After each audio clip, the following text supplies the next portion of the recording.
Please subscribe the channel and press bell icon for notification. नमस्कार, consumer अड्डा में आपका स्वागत है। आपके साथ मैं हूं विपिन भट्ट। देश और इनफैक्ट पूरी दुनिया इस वक्त कोरोना से लड़ने में लगी हुई है, लेकिन इस बीच चुपके से एक और बीमारी है जो महामारी का रूप ऑलरेडी ले चुकी है, और इस बीमारी का नाम है कैंसर। जी हां, पिछले कुछ सालों में जिस तरह से कैंसर के मामले बढ़े हैं दुनिया में भी और देश में भी, ये किसी महामारी से कम नहीं रह गया। वर्ल्ड कैंसर डे के मौके पर यह जानना आज बेहद जरूरी है कि आखिर कैसे जानलेवा बीमारी से आप बच सकते हैं और इसे वक्त रहते पहचान सकते हैं, क्योंकि इसके अलावा इसका मामला बहुत पेचीदा है। तो आज इसी पर बात करेंगे कि कैसे कैंसर को मात दी जा सकती है, कैसे इसे महामारी बनने से रोका जा सकता है, और कैसे जो लाखों लोगों की, जी हाँ, आंकड़े अभी आपके सामने आएंगे, लाखों लोगों की जान जा रही है हर साल इससे हमारे देश के अंदर, सिर्फ उसे कैसे हम बचा सकते हैं। और इसमें हमारे साथ कुछ खास मेहमान शामिल हो रहे हैं। इंद्रप्रस्थ अपोलो हॉस्पिटल के senior consultant doctor Praveen Garg कार्यक्रम में होंगे। फोर्टिस मेमोरियल रिसर्च इंस्टीट्यूट के director oncology doctor Niranjan Naik कार्यक्रम में हैं, और कैंसर राउंड के फाउंडर सुमित वाधवा हमारे साथ हैं। आप सभी का बहुत बहुत स्वागत है। तो डॉक्टर नाइक, आपसे शुरुआत हम करते हैं। जो नेशनल इंस्टीट्यूट ऑफ कैंसर है, उसी का एक आंकड़ा है, और ये 2019 के लिए ये आंकड़ा है, जहां पर मौत की संख्या 8,37,977 या मान ले 8 लाख से ऊपर है। अभी तो हम कोरोना से देख रहे हैं कि 1.5 लाख लोगों की जान गई है, लेकिन ये हर साल 8 लाख 9 लाख का जान ले रहा है कैंसर। सर, तो क्या माने कि ये ऑलरेडी एक महामारी है जो हमारे बीच में घुस चुकी है? बेसिकली कैंसर डेफिनेटली एक महामारी है, और जैसे आंकड़े बता रहे हैं आप, करीबन 17 से 18 लाख नए केसेस हर साल वो हो रहे हैं, और जैसे डेथ रेट जो है वो अराउंड 8.8 लाख लास्ट जो आंकड़ा है, तो it's definitely a very big number. Right. Sumit, ये आंकड़े बताते हैं कि किस तरीके से नंबर बढ़ रहा है, और कुछ कॉमन कॉज यहां पर सामने आ जाते हैं कि लाइफस्टाइल चेंज हो रही है, अल्कोहल और सिगरेट्स बढ़ रहे हैं, खान पान में प्रॉब्लम हो रही है। लेकिन क्या इतना बड़ा रेडिकल चेंज आ रहा है कि ये इतनी बड़ी बीमारी बनती चली जा रही है? पहले तो हम सिर्फ फिल्मों में देखते सुनते थे या कहीं दूर दराज में कोई एक मामला सामने आता था, लेकिन अब ऑलमोस्ट आप जिससे बात करते हैं, या तो डायरेक्ट उसके घर में या उसकी फैमिली में कोई ना कोई मेंबर ऐसा निकल जाता है जहां पर यह होता है कि कैंसर हो गया है। जी बिल्कुल, ये डॉक्टर नाइक ने बिल्कुल ठीक कहा कि ये जो आंकड़े हैं वो काफ़ी बड़े हैं। 8 से 8.5 लाख मृत्यु है इंडिया में हर साल में, और लगभग 15 से 16 लाख नए कैंसर के केसेस सामने आ रहे हैं। अब इसमें सबसे बड़ी जो समझने वाली चीज़ है वो ये है कि ये सिर्फ एक लाइफस्टाइल रिलेटेड डिसऑर्डर नहीं है, बट क्योंकि इंडिया एक प्रोग्रेसिव कंट्री है, हमारी ओवरऑल लाइफ स्पैन बढ़ रहा है, तो कैंसर एक ऐसी बीमारी है जो आने वाले समय में भी बढ़ेगी।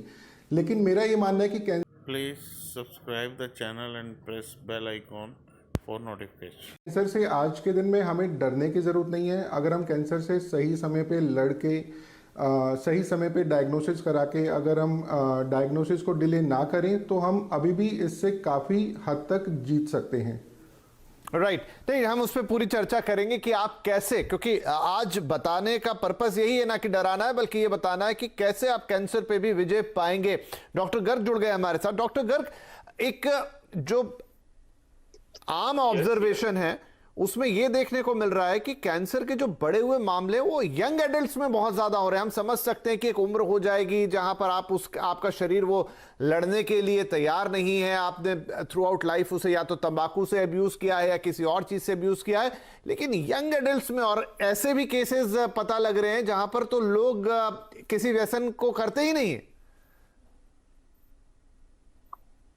बेसिकली हमारी सोसाइटी चेंज हो रही है, लाइफस्टाइल चेंज हो रहे हैं, तो नॉट ओनली कि हम टोबैको एंड अल्कोहल पर फोकस करें, और भी चीजें हैं जैसे कि नंबर ऑफ प्रेगनेंसीज। जितना हमारी नंबर ऑफ प्रेगनेंसीज कम होती हैं उतना ही ब्रेस्ट कैंसर का इंसिडेंस बढ़ जाता है। तो आई विल नॉट से कि हमें प्रेगनेंसी ज्यादा करनी है, but that is one of the cause कि हमारा without any addiction, without anything, there are increased number of cases especially in young adults. दूसरा जो हमारा सोसाइटी में रेडिएशन एक्सपोजर है, वो बढ़ रहा है। उसकी वजह से without any addiction there is more number of cases in young adults. So tobacco and alcohol is one of the causes but not the only cause. Right. Doctor Naik, जो रिपोर्ट्स हम पढ़ रहे हैं उसमें दो तरह की बातें, अगर इंटरनेशनली देखें तो इस वक्त जो नंबर 1 पर पहुंच गया है वो ब्रेस्ट कैंसर है। 23 लाख से ज्यादा मामले रिपोर्ट किए हैं WHO ने, और वो उसके कई कारण भी बता रहे हैं। दूसरी तरफ अगर हिंदुस्तान की बात करें तो 40% से ज्यादा मामले ओरल कैंसर से जुड़े हुए हैं। हालांकि हिंदुस्तान में भी ब्रेस्ट कैंसर के मामले बढ़ रहे हैं। तो हिंदुस्तान की दृष्टि से इस समय सबसे ज्यादा क्या खतरनाक है? एक तरफ महिलाओं वाला कैंसर है जो ब्रेस्ट कैंसर है, और दूसरी तरफ गले का या माउथ का कैंसर है, सर्वाइकल का कैंसर है, जो किसी को भी हो सकता है। हाँ जी, मेन जो अगर हम रूट कॉजेस अगर देखेंगे, सबसे इंपॉर्टेंट तो ये कैंसर ज्यादातर एजिंग पॉपुलेशन का बीमारी है, बट इट्स नॉट दैट आजकल यंग लोगों में भी हो रहा है। तो एक तो हमारे एजिंग पॉपुलेशन ज्यादा है, दूसरा जो अर्बनाइजेशन यानी कि जो लोगों का जो रहन सहन जो है वो शहरी तौर तरीके से हो रहा है। और एजिंग पॉपुलेशन इसलिए बढ़ रहा है कि जैसे मेडिकल प्रोग्रेशन वगैरह हुआ है उसमें लोगों का लाइफ एक्सपेक्टेंसी बढ़ा है, तो इसलिए जो ज्यादा एज्ड लोग लंबी टाइम तक जी रहे हैं, और एज्ड लोगों में कैंसर होने का रिस्क ज्यादा होता है। और जहां तक ब्रेस्ट कैंसर और जो हेड एंड नेक कैंसर यानी कि ओरल कैंसर जो बढ़ने का मेन वजह है, जैसे डॉक्टर प्रवीण ने भी बताया, तो एक तो हमारी ओबेसिटी, जो obesity is one of the major risk factor multiple diseases. तो बहुत सारे बीमारियों में ओबेसिटी यानी कि मोटापा एक रिस्क फैक्टर है। उसके अलावा अर्ली मेनार्की, लेट मेनोपॉज और लेट मैरिज, बच्चों प्रेगनेंसी ना होना और बच्चों को ब्रेस्ट फीड नहीं करना, ये सब ब्रेस्ट कैंसर के रिस्क फैक्टर है। तो और जहाँ पे फैमिली रिस्क है, जैसे फैमिली हिस्ट्री है, वो फैमिली हिस्ट्री तो होता ही है, बट ज्यादातर लोगों में बिना फैमिली हिस्ट्री भी ये कैंसर हो रहा है। और दूसरी चीज ये है कि हमारे जो खाने पीने में जो है फल सब्जी जो भी हम खा रहे हैं उसमें इतना पेस्टिसाइड्स है, केमिकल्स है, और ज्यादातर हम जो खाना खा रहे हैं वो प्रोसेस्ड फूड खा रहे हैं। हम वेजिटेरियन कम, नॉन वेजिटेरियन ज्यादा खा रहे हैं, ये सब रिस्क फैक्टर्स में आते हैं।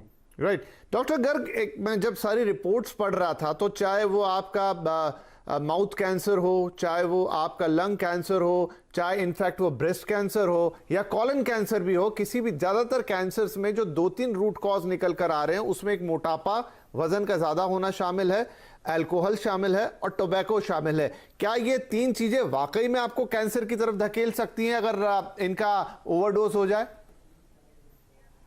देखिए, इतना हम कह सकते हैं कि अगर someone is not exposed to tobacco and alcohol, at least 60%, 60 to 70% there is a safety to not to have cancer. 60% cancers are linked to tobacco and alcohol, but 40% cancers may be without any risk factor, without any of these risk factors. There may be some other unrelated risk factors like pesticides and obesity, but 60% cancers are because of tobacco and alcohol. तो हम ये मान सकते हैं, क्योंकि ये मेरा प्रश्न पूछने का डॉक्टर साहब ये रीजन था कि इस समय जो हमारी चेंज लाइफस्टाइल जो आप जिसकी बात कर रहे हैं, या हमारा जो पूरा यूथ है जो इन दिनों बहुत अर्ली स्टेज में, पहले तो देश ऐसा नहीं था लेकिन अभी जिस जगह पे हम पहुंचे हुए हैं बहुत अर्ली स्टेज में अल्कोहल हो गया, टोबैको हो गया, बड़े शहरों में, महानगरों में तो हम खासकर देखते हैं उसका लत आ जाती है या उससे एक्सपोज होता है, और वजन बढ़ना तो एक समस्या बनी चुकी है। अगर मैं कुछ ऐड कर सकता हूं तो Please subscribe the channel and press bell icon for notification. आपका पहले क्वेश्चन था कि कौन सा कैंसर ज्यादा खराब है, ओरल कैंसर, ब्रेस्ट कैंसर। तो आई से कि ब्रेस्ट कैंसर में ट्रीटमेंट कंपैरेटिवली इजी है और रिजल्ट्स बेटर हैं। ओरल कैंसर हैपेंस कि usually bread winner of family suffers from oral cancer, तो उसमें पूरी फैमिली डिस्टर्ब होती है, ब्रेड विनर को होता है ये यूजुअली। और surgical changes, cosmetically and all that, it has a lot of impact on social life. और रिजल्ट्स भी जितने ब्रेस्ट कैंसर में उतने अच्छे हैं उतने ओरल कैंसर्स में नहीं है। So oral cancer is comparatively a bad cancer. Niranjan ji, आप कुछ ऐड करना चाह रहे थे? यस बेसिकली सेडेंट्री लाइफस्टाइल और स्ट्रेसफुल लाइफस्टाइल, ये भी एक तनावपूर्ण जीवन जो है आजकल बहुत कॉमन है। जो भी मतलब मल्टीनेशनल कंपनी में काम करते हैं वो डबल इनकम, नो किड्स, तो एक तो वो रिस्क फैक्टर है, और दूसरा तनाव बहुत ज्यादा है लोगों में और पॉजिटिव एटीट्यूड कम है। और जहां तक एक्सरसाइज नहीं है तो एक्सरसाइज, लैक ऑफ एक्सरसाइज मोटापा हो जाता है, उसकी वजह से रिस्क बढ़ता है। और दूसरी एक बहुत ही इंपॉर्टेंट चीज है, सोशल मीडिया की वजह से हमारा रेस्ट, जो प्रॉपर नींद, सही तरीके से नींद, यानी कि हमें 6 से 8 घंटे नींद होना जरूरी है, रेस्ट होना जरूरी है, जिसमें बॉडी रिकवरी करती है। लेकिन हमारे जो सोशल मीडिया जितने भी हम यूज करते हैं उसकी वजह से हमारा जो नींद है वो कम हो रहा है, और इवन जो नाइट में जो नींद सोते हैं उसमें भी वो डिस्टर्ब स्लीप रहता है, क्योंकि हमारा जो मोबाइल फोन, ज्यादातर हम वो डाटा ऑफ नहीं करते हैं, तो कुछ ना कुछ उसमें जो मैसेजेस, नोटिफिकेशन आते रहते हैं, तो आपका सबकॉन्शियस लेवल में आपका स्लीप कम रहता है। तो this is also one of the important factor considered, मतलब ये बीमारी के लिए लैक ऑफ स्लीप। मैं चाहूंगा बिल्कुल बिल्कुल कि दर्शक इस बात को नोट करें, क्योंकि बहुत सारे लोग ये सोचते हैं कि वो शराब नहीं पीते, वो स्मोकिंग नहीं करते, या वो किसी और चीज से एक्सपोज नहीं है, तो उनके लिए सब कुछ अच्छा है। लेकिन डॉक्टर साहब जो बता रहे हैं कि लैक ऑफ स्लीप या स्ट्रेस के लेवल हाई होना भी कैंसर को लीड कर सकता है। और मोबाइल फोन तो एक ऐसी चीज बन गई है जो किसी सिगरेट, शराब, किसी और लत से भी ज्यादा बुरी है, जहां पर आपको लगातार कॉन्शियस या सबकॉन्शियस माइंड में आप उससे हट नहीं पाते हैं। सीरीज देख रहे हैं देर रात तक, नींद पूरी नहीं कर रहे हैं, मैसेजेस देख रहे हैं, तमाम रीजन हो सकते हैं। तो ये भी जरूर नोट कीजिए कि ये भी एक बड़ा फैक्टर है यहां पर। सुमित साहब, अगर मैं आपसे पूछूं एक रूरल और अर्बन डिवाइड के बीच में, क्योंकि हमको जितनी अर्बन सोसाइटी में कैंसर के मामले मिलते हैं उतने ही रूरल सोसाइटी में भी कैंसर के मामले मिलते हैं, हो सकता है उनकी रिपोर्टिंग उस तरीके से नहीं हो पाती है। क्या दोनों जगह कॉस्ट सेम ही है, या इंडिया, अर्बन इंडिया और रूरल इंडिया में रीजन अलग अलग है? देखिए, आई थिंक जो रूट कॉज है वो तो डॉक्टर नायक और डॉक्टर गर्ग इसको एंडोर्स करेंगे कि रूट कॉज हमेशा से सेम रहेगा। अगर हम दूसरे पैमाने पे देखें कि मेरा कहने का मतलब यहाँ पर ये था वाधवा साहब की आज शहर में फिर भी लोगों के पास अच्छा पानी पीने के लिए अवेलेबल भी है और उन्हें खरीदने की भी क्षमता है, लेकिन गांव में हम देते हैं कि वाटर लेवल नीचे आर्सेनिक मिल रहा है, ये मिल रहा है, बहुत ही कंटेमिनेटेड पानी और तमाम चीजें रहती हैं। वो मेरा पॉइंट ऑफ व्यू था।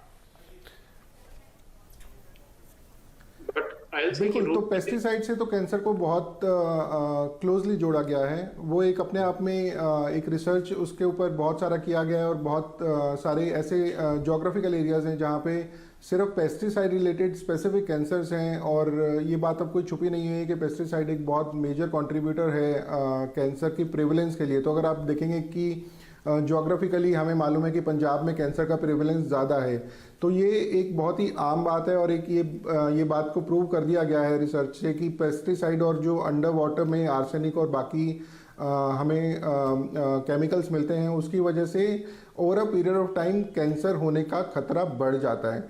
तो समझना हमें सिर्फ ये होगा कि आज हम किस लेवल तक अपने लाइफस्टाइल को खुद कंट्रोल कर सकते हैं। अब ये तो पॉसिबल नहीं होगा कि एक पूरा एरिया आप छोड़ के और ऐसे एरिया में चले जाएं जहां पे पेस्टिसाइड का एक्सपोजर नहीं हो। जैसे कि डॉक्टर साहब ने बताया कि हमें खुद के मोबाइल फ़ोन से रेडिएशन है, और जो हम प्रॉपर स्लीप नहीं ले पा रहे हैं वो चीज़ें हमारे कंट्रोल में हैं, हमारा लाइफस्टाइल हमारे कंट्रोल में है, obesity, alcohol intake, tobacco intake, ये सब चीज़ें हमारे कंट्रोल में है, जिसके ऊपर बहुत अच्छे से काम किया जा सकता है।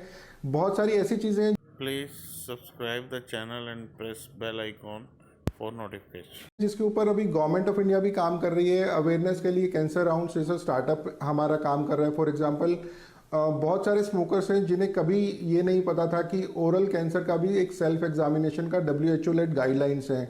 तो हम लोग इस तरह का वीडियोस और इस तरह का कंटेंट क्रिएट करके हम लोगों में अवेयरनेस पहुंचाने की कोशिश करते हैं, जहां पे जो स्मोकर्स हैं वो अपना एग्जामिनेशन खुद करें और खुद को रिपोर्ट करें एक अच्छे डॉक्टर के पास में, बहुत अर्ली स्टेज पे कुछ ऐसे सिम्टम्स लेके या लम्स लेके जहाँ पे उनको अदरवाइज वो उससे बिल्कुल अवॉइड कर रहे हों।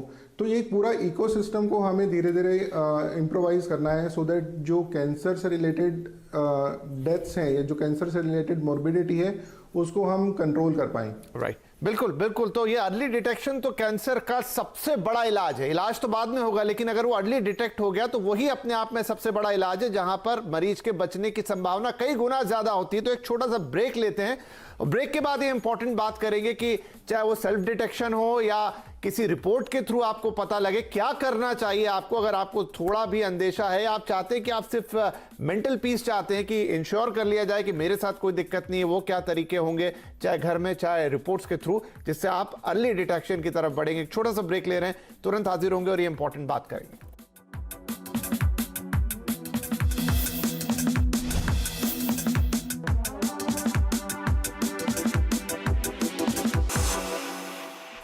Welcome back. कंज्यूमर अड्डा में बात हो रही है कि कैंसर को हराना है। वर्ल्ड कैंसर डे के आसपास हम ये बात कर रहे हैं कि कैंसर बड़ी महामारी ना बन जाए जो हर साल अपने नंबर बढ़ाती जाए। तो चलिए अब चर्चा करेंगे कि कैसे अर्ली डिटेक्शन हो, क्या कारण होते हैं, क्या रीजन है कि कैंसर बढ़ रहा है, वो तो हमने बात कर ली। डॉक्टर गर्ग, आपसे ये जानना चाहेंगे, मैं पुरुषों वाली साइड आपसे लेता हूं कि पुरुषों में किस एज में और किन चीजों के लिए लोगों को एक सेल्फ चेकअप के लिए चले जाना चाहिए? मेल्स में बेसिकली कैंसर स्क्रीनिंग उतना इफेक्टिव नहीं है जितना फीमेल्स में है। जैसे ब्रेस्ट कैंसर में मैमोग्राफी एंड पेप स्मीयर है, मेल्स के लिए उस तरह के बहुत इफेक्टिव टेस्ट नहीं है। Only important test is PSA, chest x-ray और स्पुटम एग्जामिनेशन और स्टूल एग्जामिनेशन है। बट ये उतना कॉस्ट इफेक्टिव टेस्ट नहीं माने जाते मेल्स के लिए, बट ये टेस्ट कराने चाहिए और 45 प्लस लोगों को कराने चाहिए। PSA, stool for occult blood and x-ray chest and sputum, अगर स्मोकर हैं तो। ये टेस्ट हैं जो हमें एक कैंसर जो हमारा बॉडी में हिडन है उसको अर्ली स्टेज में पिकअप कर सकते हैं इन टेस्ट से। राइट। डॉक्टर नाइक, महिलाओं के लिए, जैसे डॉक्टर साहब ने पेप स्मीयर का नाम लिया, ब्रेस्ट के लिए लिया, क्या क्या हो सकते हैं? वो कह रहे हैं कि महिलाओं में ज्यादा डिटेक्टेबल है अगर अर्ली टेस्ट हो जाए। हाँ, जैसे डॉक्टर साहब ने बोला, डेफिनेटली मैमोग्राफी या ब्रेस्ट अल्ट्रासाउंड होता है, साथ में पेप स्मीयर। ये 40 ईयर से ऊपर जितने भी लेडीज है उनको जरूर ये टेस्ट करवाना चाहिए। और ज़्यादातर हॉस्पिटल्स में, मेजॉरिटी जो हॉस्पिटल्स में, वहाँ पे ना कैंसर स्क्रीनिंग पैकेजेस अवेलेबल है। तो जो भी 40 ईयर्स, चाहे मेल हो, फीमेल हो, लेडीज हो, जेंट्स हो, उनको एक कैंसर स्क्रीनिंग पैकेज एक बार 40 से ऊपर है तो करवाना चाहिए। और कुछ अर्ली साइंस ऑफ कैंसर हम अगर डिस्कस कर सकते हैं तो कुछ ये है, जैसे जो लैट्रिन पेशाब की जो आदतों में बदलाव, जैसे मोशन का फ्रीक्वेंसी बढ़ गया, यूरिन का फ्रीक्वेंसी बढ़ गया या कम हो गया, और कोई भी जख्म, चाहे मुंह में छाले हो या कोई जख्म शरीर में कहीं पे भी हो, वो बढ़ नहीं रहा है, या कहीं किसी जगह से कोई अनयूजुअल रक्तस्राव जो ब्लीडिंग जो होता है, जैसे निप्पल से डिस्चार्ज हो सकता है लेडीज में, या बलगम में खून आ सकता है, लैट्रिन में खून आ सकता है, पेशाब में खून आ सकता है, और कोई भी शरीर में कहीं पे भी गांठ हो, जैसे ब्रेस्ट में कोई गांठ हो या शरीर में कहीं। Please subscribe the channel and press bell icon for notification. कहीं पे भी गांठ हो जी। और प्रॉपर पाचन नहीं होना, इनडाइजेशन या खाना निगलने में दिक्कत हो सकता है, और कि कोई भी तिल या मस्सा है उसमें कोई बदलाव है, अगर उसमें कोई बदलाव हो रहा है, वो बड़ा हो रहा है, साइज उसका चेंज हो रहा है, या लंबी समय तक खांसी या फिर आवाज में बदलाव, ये कॉमन कैंसर के जो सिम्टम्स है, इनके बारे में हम ध्यान देंगे तो काफी बीमारियों को हम अर्ली स्टेज में पकड़ सकते हैं। राइट। और डॉक्टर साहब का ये भी कहना नहीं कि हर जिसको ये सिम्टम होगा उसको कैंसर ही है, लेकिन ये वो चीजें हैं जहां पर आप ध्यान दे सकते हैं। अगर ये लंबे समय तक ठीक ना हो, एटलीस्ट डॉक्टर से जरूर कंसल्ट करें। सुमित, आप कह रहे थे कि कोई WHO ने एक सेल्फ डिटेक्शन टूल निकाला है, क्या आप संक्षेप में उसके बारे में बता सकते हैं? हाँ जी, तो हमारे कैंसर डिटेक्शन टूल का एक सीधा प्राय ये है कि हम लोगों को बहुत बेसिक चीज़ों से अवगत कराते हैं। फॉर एग्जांपल, अगर आज हम देखेंगे तो ब्रेस्ट कैंसर सेल्फ एग्जामिनेशन के बहुत सारे संगठनों ने काम किया है उसके ऊपर, लेकिन अभी भी मैं रिपीट करूँगा, ओरल कैंसर सेल्फ एग्जामिनेशन के ऊपर अभी भी अवेयरनेस की बहुत कमी है। और ओरल कैंसर इंडिया में एक बहुत ही बड़ी संख्या में पाए जाने वाला कैंसर है। तो हमारा जो टूल है वो एक सेल्फ असेसमेंट टूल है, जिसमें कोई भी पेशेंट अपने सिम्टम्स को रिकॉर्ड करता है। वो सिम्टम्स रिकॉर्ड करने के बाद में विदिन 24 आवर्स उसको एक एक्सपर्ट का एडवाइस मिलता है कि क्या आपको नेक्स्ट स्टेप पे जाके डायग्नोसिस करना चाहिए, या फिर आपको जो आपके सिर्फ लाइफस्टाइल डिसऑर्डर्स हैं, जो लाइफस्टाइल में बदलाव लाने की ज़रूरत है। तो ये बहुत ही बेसिक चीज़ें हैं, ये बहुत ही बेसिक एल्गोरिथम है जो कि एज अ टेक एंटरप्रेनर हमने डेवलप किए हैं, और हम कैंसर राउंड्स के माध्यम से लोगों में early detection, easy access towards oncologist, ये सब चीज़ें ला पा रहे हैं। राइट, ठीक है। एक बहुत ही छोटा सा सवाल डॉक्टर गर्ग आपसे, क्योंकि ये बहुत कॉमनली कही जाने वाली बात है और एक ऐसी बात है जिसे आप अवॉइड नहीं कर सकते। आप सिगरेट छोड़ सकते हैं, शराब छोड़ सकते हैं, कोई भी दूसरा व्यसन, लेकिन खान पान नहीं छोड़ सकते। इन दिनों कहा जाता है कि जिस तरीके का खाना अवेलेबल है और हमारी जो फूड हैबिट्स हो गई कि हम बाहर का बहुत सारा खाना खाते हैं, सिंथेसाइज फूड खाते हैं या प्री प्रिपेयर्ड फूड खाते हैं, क्या वाकई वो कैंसर को लीड करता है? बिल्कुल बिल्कुल ठीक बात है। अभी 2 साल पहले WHO की गाइडलाइंस थी, तो उन्होंने प्रोसेस्ड मीट जो हमारे बर्गर्स वगैरह में यूज होता है, जो प्रोसेस्ड मीट है, उसको उन्होंने स्मोकिंग के बराबर रिस्क पर रखा है। तो that is as risky as smoking, processed meat. और वो एक ऐसी चीज है जिसको हम इजीली अवॉइड कर सकते हैं। Non vegetarian food itself is risky, लेकिन अगर वो प्रोसेस्ड है तो और ज्यादा रिस्की है। तो कुछ इस तरह की चीजें हैं जिनको हम अवॉइड कर सकते हैं, अपनी डाइटरी हैबिट्स को बेटर कर सकते हैं। बेसिकली जो न्यूट्रिशनिस्ट भी एडवाइस करते हैं, वो एक सिंपल वर्ड है उसका कि प्लांट योर प्लेट। मतलब आपकी प्लेट में वेजिटेबल्स होनी चाहिए। At least 60% of your plate should be filled by vegetables.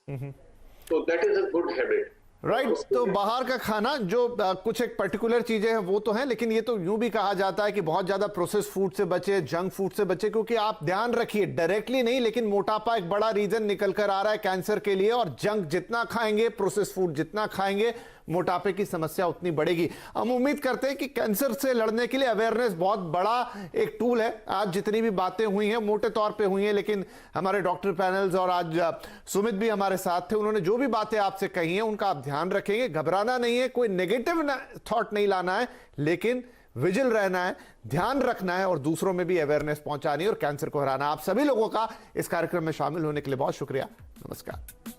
Please subscribe the channel and press bell icon for notification.